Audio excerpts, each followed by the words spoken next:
Ladies and gentlemen, the story you are about to hear is true. Only the names have been changed to protect the innocent. NBC brings you Dragnet.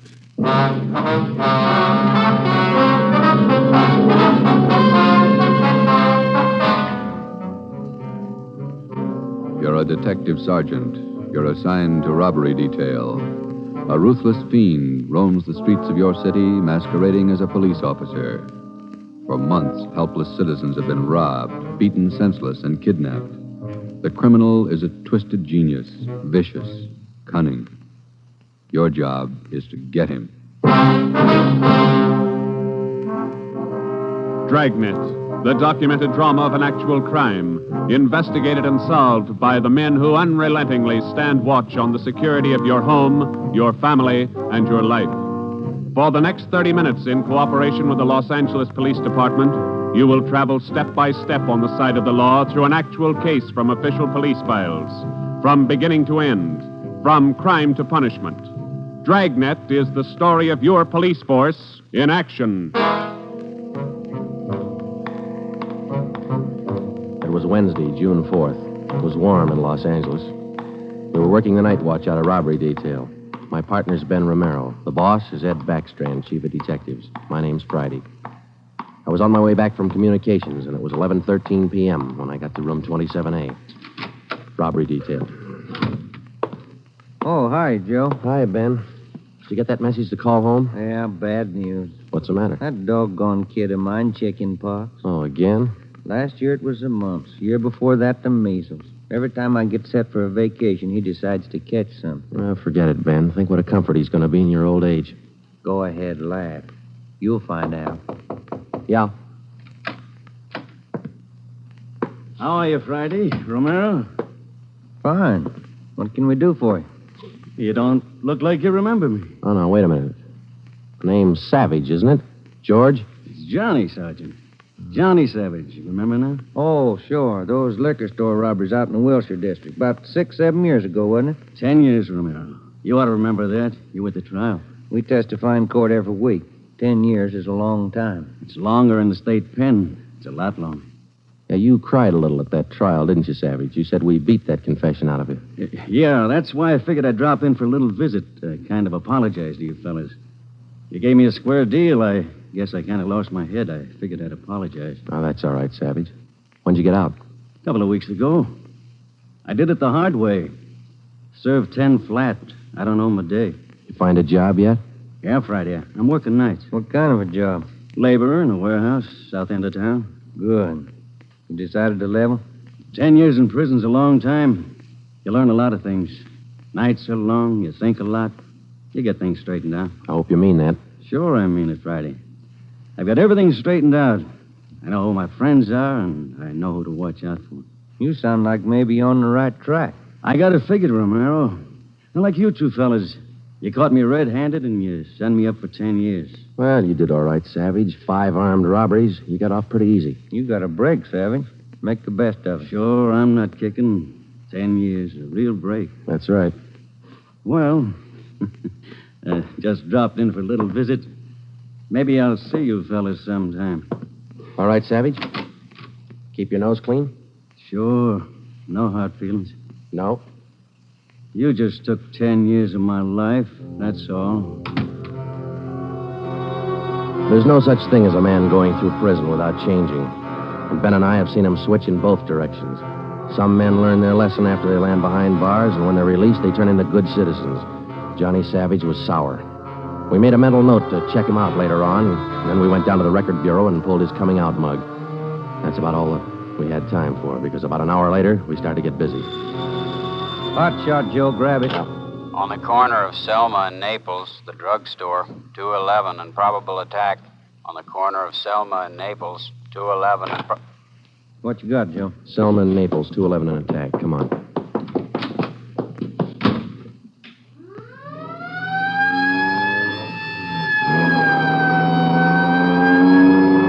Here we are, Joe. Over there on the far corner. Yeah. All right. Come on. We We got the story from the victim, the store owner, Mr. Thomas. For the most part, it was the usual rundown of an early morning holdup. There was only one exception. Oh, I've had young hoodlums try to hold me up before, but there was nothing like this one. How you mean, Mr. Thomas? Well, he came in here just before closing, and ordinarily I'd have kept an eye out because that's the time to look for him. But this fella came to the door and said he was a policeman, so I let him in. He looked like a cop. Barged right up to me and the wife behind the counter and pointed a gun. And she screamed, and he hit her in the face with the butt of the gun. Sergeant, it was horrible. That's the way it started, and that's the way it kept going. Because most of the victims and most people don't realize that as a citizen, they have the right to check on police officers' identification when in doubt. After we got the story from Mr. Thomas and checked the store in the neighborhood, Ben and I headed back for the office. Attention, all units. At the end of North Baxter Road near Hillcrest, victim of 211 and slugging. Cars 71 and 72, take the call. Code 3. Attention, all That's units. 4 blocks away from the last one. Let's roll on it, huh, Ben? Right, I'll hit the siren. You get the light. By the time Ben and I got up to the end of North Baxter, the men from car 71 were already there. The victim was telling his story. His face looked like it had been through a meat grinder. We're just shifting the car into second to make the hill when I hear this siren behind me, and I see this red light flashing in the side view mirror. Well, naturally, I pulled over to the curb, and I was just reaching for my driver's license when the cop runs up, yanks me out of the car, and starts clubbing me in the face with the butt of his gun. Did you get a look at him? Think you can describe him? No, I'm afraid not. He swung me around and kept me staring into that red light on his car all the time he was beating me. After a while, everything just went black.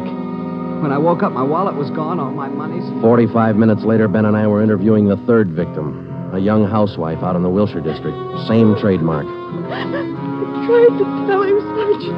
I tried to tell him I didn't have any money, but he wouldn't listen. He kept holding me by the throat, beating me with his fist like he enjoyed it. Beating me. Yeah, all right, Mrs. Jameson. Could you tell us how he got in the house? He came in the front door and rang the bell. I opened the door, but I left the burglar chain on. He said he was a policeman. So when he demanded I open the door all the way, I did. Then he grabbed me. And you can't describe the man for us, Miss Jameson? He was tall, and he had dark hair and big hands. That's all. It was like a nightmare. A horrible nightmare.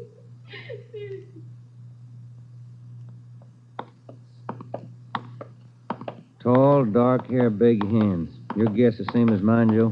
Maybe. Let's wait and see. Come on, let's check with the boss. Hi, Mike. Hi. He's waiting for you. In there. Come on, Ben.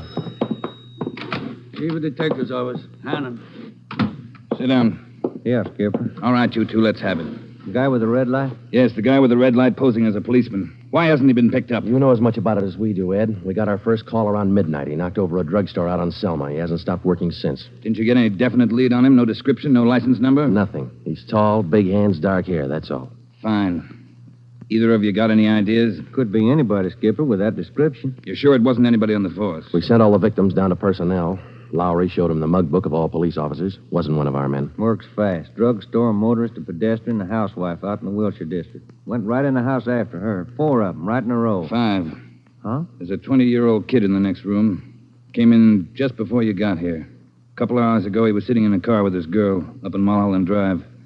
This red light bandit comes along, slugs him, and kidnaps the girl. Kidnapped? She still missing? Not a trace. When did this happen? A couple of hours ago. They brought the kid over from Georgia Street Hospital.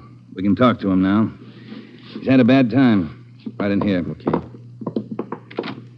Pete, we're going to have to ask you a few more questions. Oh, yeah. Okay. It feels a little better now. This is Sergeant Friday and Sergeant Romero. Hi, Pete. Hi. Can you tell us what time the trouble started? Oh, about 10:15, 10:30. Sally and I were sitting in the car talking about where we were going on our honeymoon. We're going to be married next month. And then this car pulls up behind us and starts flashing a red spotlight on us, and a guy runs over and pulls open the door. He said he was a cop. Did you get a good look at his car, Pete? I think it was a black sedan. Did you get a look at the man, Pete? No, I didn't. It was pretty dark, and he kept me staring into that red spotlight. It all happened so fast. Then he started slugging me, and I went down. What happened then? Well, the next thing I knew, Sally was screaming. He had one hand on her throat, and he had her backed up against the side of the car. He was beating her with the other hand. Some kind of a short billy club. Well, I got up and I started for him, and he slugged me again. When I came to, Sally was gone. Anybody check the area up there, Ed? Yeah, Davis and Griffin. Didn't find a thing. Oh, Sergeant, you gotta find her. You got to. I wouldn't know what to tell her folks. I wouldn't know what to say. That's all right, Pete. We'll find her. You take it easy. Got a hot shot, Ed, up on Summit Road near Westmore. A woman, unconscious. Ambulance follow-up. Possible dead body. All right, Hannon. Look after Pete here. Friday, Romero, let's go. Up ahead, Romero, to the right. Okay, Skipper? Yeah, there's the ambulance and the cruiser car. Sure a lonely-looking spot. All right, come on. Hiya, Doc. What'd you find? Hiya, fellas. Right over here. Just gonna take her in. Where'd you find her? Over there, by the side of the road. Somebody driving by saw her. They called us. Any identification? This bracelet on her wrist. To my dearest Sally from Pete. December 25th, 1947. That's a girl, all right. What are the chances, Doc? I wouldn't bet on them. Pretty bad shape. Well, have you seen enough? Yeah. Friday, Romero, call the crime lab and check the area for footprints and tire tracks. I'll ride back in the ambulance with the girl. If she regains consciousness, I want to talk to her. All right? Okay, Ed. I'll meet you in the office by 8:30. We're working straight through till we get this guy. See you at the office, Skipper.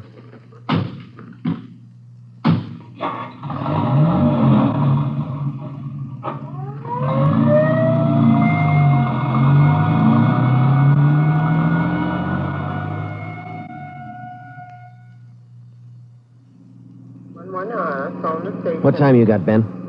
7 minutes to 4. Long night. Hey, that car up there ahead. Let's take a look at it, huh? Black sedan. Hey, look, he's flashing a red spot on that convertible. Come on.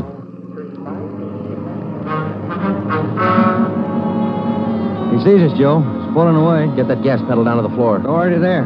He's turning off right. Hit the siren. I'll get the light. We're gaining a little, Ben. Next corner to the left. Joe, where'd he go? It's a fancy driver. Try the alley up ahead to the left here. Must have turned up that cross street. Get through the alley and double back on him. Right. There he is, Ben. Look out. Watch it, Joe. Watch it. He's going to ram us.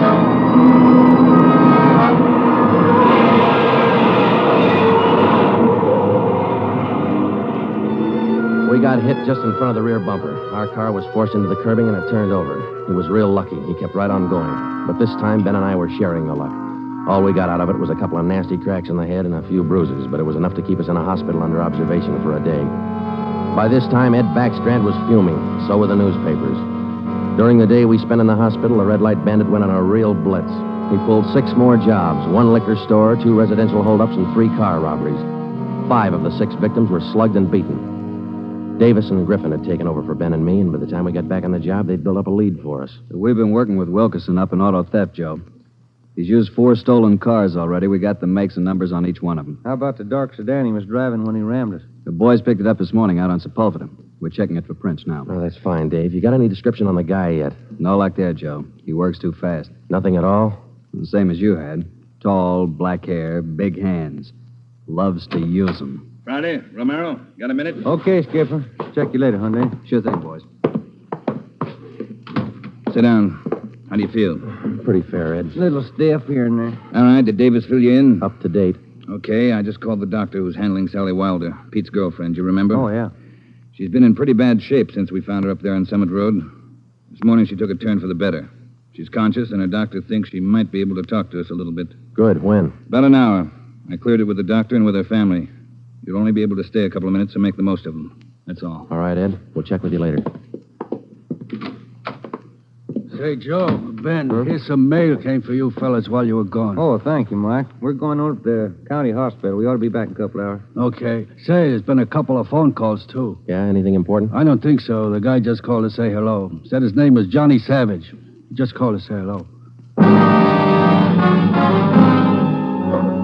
I presume you men are aware of the girl's critical condition. Yeah, that's right, Dr. Froman. We saw her before she was taken here at the hospital. Yes. You understand, of course, that you'll be able to see her for only a few minutes, and please try your best not to excite her, huh? Right, Doctor.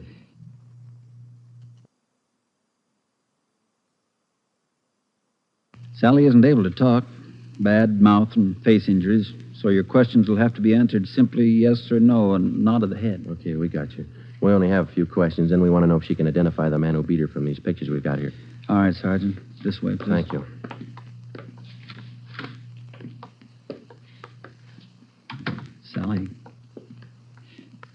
Sally, these gentlemen are from the police department. They'd like to ask you a few questions. Now, there's no need to be nervous or afraid. Just simply nod your head yes or no. Oh, that's fine. All right, Sergeant. Sally, did you see the man who attacked you? Yes. She says yes. Did you get a good look at his face? You did. All right, Sally, now you can answer these three together, just yes or no. Was he tall? Did he have dark hair? Did he have large hands? He did. Ben. All right, yeah, Jim. Hand me the folder. Yeah. Here you are. Thanks. Now, there's just one more thing, Sally. I'm going to show you some pictures now. Take all the time you want before you make up your mind about each one. If you recognize any one of these men as the person who attacked you, just nod your head, all right? All right, that's fine. Good. Here's the first one. No? All right, here's the next one. No. How about this one? No? All right, here's another. Do you recognize him? This was the man? Are you sure, Sally? Thank you. That's all. Let's go. Did you find what you wanted, Sergeant? Yes, Doctor, we did. Here, it's this one. Nice-looking chap. Who is he, Sergeant? His name's Savage, Dr. Froman. Johnny Savage. When we got back to the office, we checked in with Ed Backstrand. In 5 minutes, an all-points bulletin and a full description of the suspect was broadcast to every radio car, every motorcycle officer, to every sheriff and law enforcement agency in Los Angeles and Southern California. By nightfall, the manhunt was on. More than a dozen extra patrol units were called in for duty that night, and when they pulled out of the police garage, the name, the picture, and the full description of Johnny Savage was in the possession of every officer. The same for the patrolmen, whether they walked a beat downtown or out in the residential areas. The picture of Johnny Savage went with them. Everything was done that could be done. On the second night of the manhunt, far out on the edge of town, Johnny Savage, the red light bandit, got his 12th victim, a 63-year-old storekeeper. Attention, all units. 939 Markham Street, near Clark. 211 and slugging, code 3, ambulance dispatched. All units, 939 Markham Street, near Clark.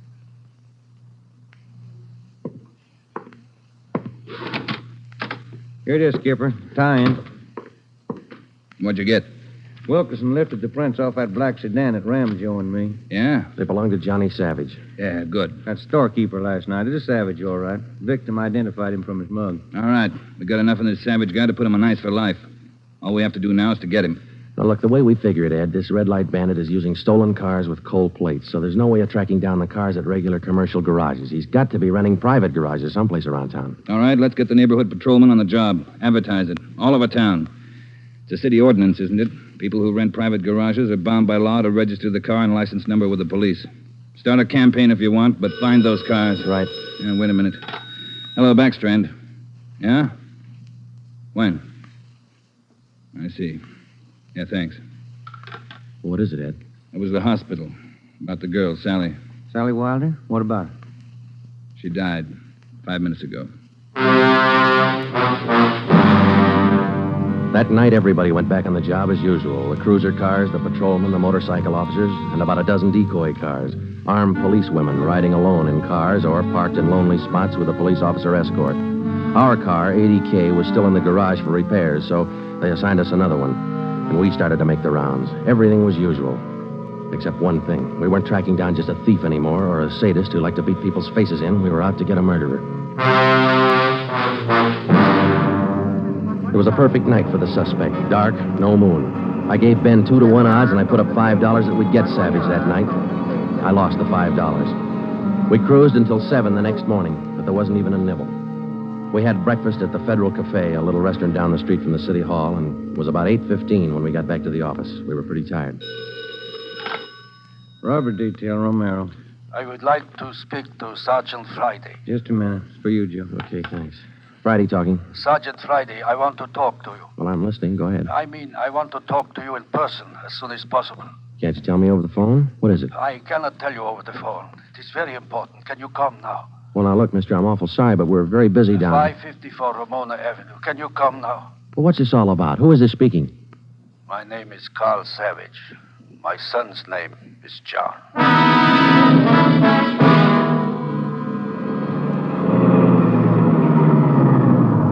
Here it is, Joe. Neat-looking little place. Yeah.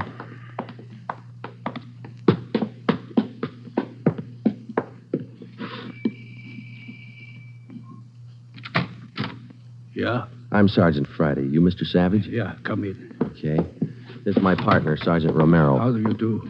I will be brief, gentlemen. I am the father of John Savage. I wish for you to catch him. I will help you. I noticed the name on the mailbox outside, Mr. Savage. Changed your name lately? I changed my name 10 years ago when John first got into trouble. My own name I had to change. The shame. Always from him, my son. Shame.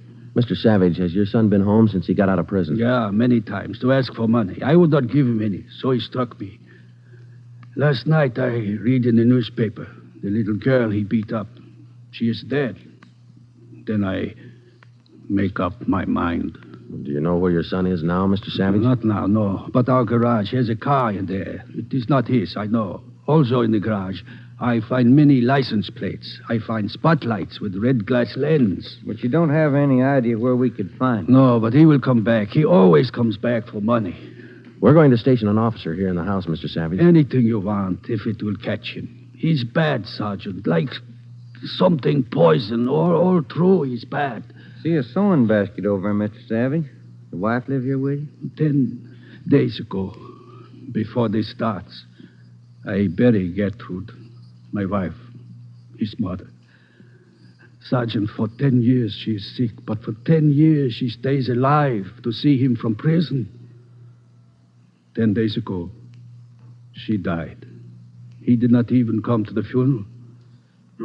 Does your son have any idea that you might call us? No, I don't think so. But when you catch him, give me a gun. With my own 2 hands, I will kill him. Johnny Savage. Before we left, we called Ed Backstrand and we brought him up to date. He sent 3 detectives out to relieve us, Davis, Griffin, and Marsh. We told them to keep an eye on the house and the stolen car in the garage. That night after dinner, Ed Backstrand, Ben, and I went out and relieved them. We parked the cruiser car in the garage next door, and then we took up our posts. Carl Savage had a light supper, and then he went to bed about 9. The 3 of us sat at the front windows in the darkened house, and we waited. Ben kept his eye on the garage. Outside, across the city, the manhunt continued as usual. 3 hours went by. The waiting got monotonous. Friday, Romero, look alive, will you? Oh, yes, Skipper. I'm sorry. That clock's enough to put anybody to sleep. What time you got? 12:23 a.m. Thanks. The clock kept ticking. We were tired. We took turns keeping each other awake. At 10 minutes past 2, I looked at my watch, and then I settled back and tried to find some kind of a comfortable position. They started so faintly, it was just like the ticking of the clock. Same rhythm. And then they came closer, and the sounds got out of rhythm. Backstrand's head came up with a snap. Friday, Romero, you hear that? Yeah, Ed. Get up to the window, watch the curtains. You see anything? Yeah. Yeah, somebody's coming. Savage? Can't tell. Wait a minute, he's slowing down. He's going up the driveway to the garage. He's going inside. That's him. Come on. Watch it, he spotted us. He went over that fence into the yard. There he is, Friday. You hit him, Joe. Maybe. He's going for the street. He's headed for that car, Ed, that sedan up on the corner there. Yeah, Romero, go back and get the car. Right, Skipper.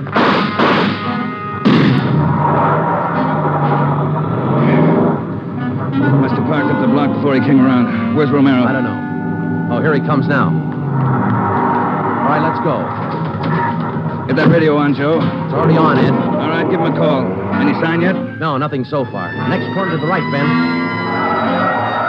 Unit 80K to Control 4. 80K to Control 4. Control 4 to Unit 80K. Go ahead. Clear and keep frequency 4 open. This is an emergency. 80K, roger. Frequency 4, open and clear. Attention, all units on frequency 4. Stand by. 80K, go ahead. Yeah, there he is, Friday, up ahead. ahead. Dark blue sedan. Control 4, we are in pursuit of the possible red light bandit. Suspect is driving a dark blue 1949 sedan. License number in the 7 column. 61 Robert 784. Use caution. Suspect is armed. Code 3. Attention, all units. Attention, all units. Unit 80K now pursuing possible red light bandit. Suspect is driving a dark blue 1949 sedan. License number in the 7 column. 61 Robert 784. Use caution. Suspect is armed. Code 3. Your location, 80K. Control 4, we are headed east on Wilshire Boulevard, crossing La Brea. Attention, all units. Suspect is headed east on Wilshire Boulevard, crossing La Brea. Watch it, Romero. Don't lose him. I see him, Skipper. Control 4, still pursuing red light bandit. Headed east on Wilshire, now crossing Rossmore. Attention, all units. Suspect is still headed east on Wilshire, now crossing Rossmore. Suspect is armed. Use caution. Code 3. That truck pulling out up ahead. Hit the siren, will you, Skipper? Yeah. Hold on, it's a tight squeeze. Leaning on him, Romero. A lot of traffic up ahead. He's got to slow down. Control 4, suspect headed east on Wilshire, crossing Western Avenue, closing in. There he goes. Took a right down Sherman Alley. It's a dead end. Yeah. Control 4, suspect turns south into Sherman Alley, closing in on suspect. Attention, all units. Suspect has turned south into Sherman Alley. Suspect is trapped. Converge on Sherman Alley. There he is, Skipper. Pulling up ahead. He's jumping out. All right, take the mic, will you, Ed? Here. Come on, Ben. I'll direct the other cars in. If you need help, holler. Right, Skipper. All right, which way to go, Ben? Down between those buildings. Come on. He's starting up the back fire escape. All right, keep him busy. All right, Savage, come on down. He wants to go the rough way. One more chance, Savage. Come on down.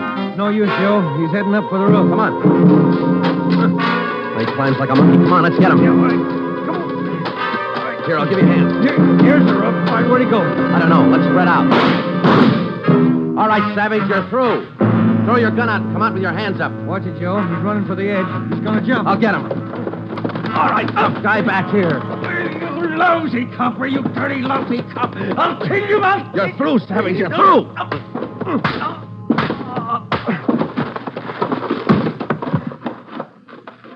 Good, Joe. Yeah. Throw the cuffs on, will you? Yeah, you just betcha.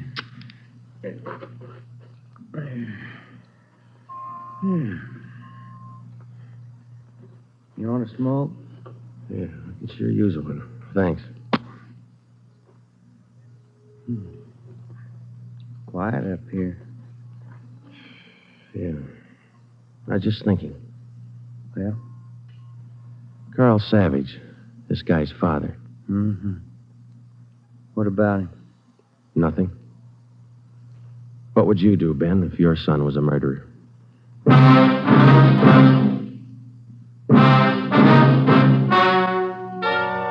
The story you have just heard is true. Only the names were changed to protect the innocent. John Savage was tried and convicted of murder in the first degree.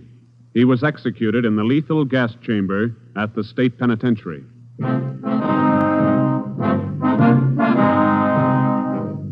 You have just heard the 6th in a new series of authentic cases from official files. Technical advice for Dragnet is furnished by the Los Angeles Police Department. Tonight's program is dedicated to Patrol Officer Robert Steele of the Montana State Highway Patrol, who on the morning of November 2nd, 1947, gave his life so that yours might be more secure.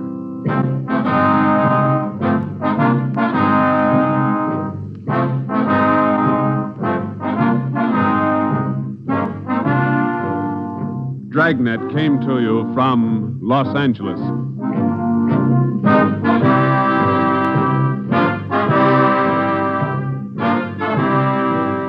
This is NBC, the national broadcasting company.